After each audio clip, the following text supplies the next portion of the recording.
Hey guys, so I have a bad panel here. This panel was measuring good in full sun. I had 40 volts, and this panel is rated for 41 volts right here. But when I put it under load, that voltage dropped to 22. So I took all the potting material out just to check. So I'm checking here for diodes, and we can see that all these diodes are good. Diode 1, diode 2, and diode 3.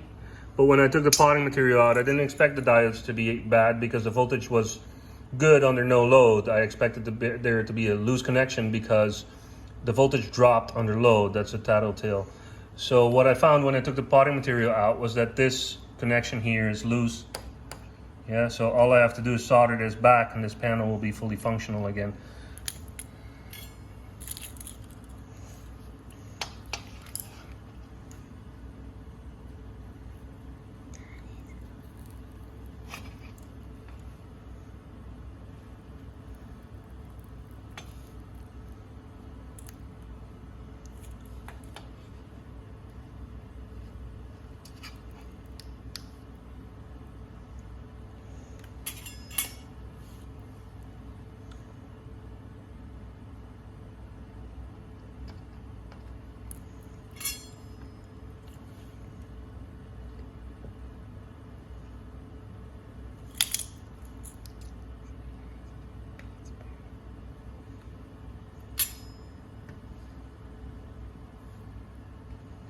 Yep, and that's soldered and it's tight, so I should test this panel. It should be good.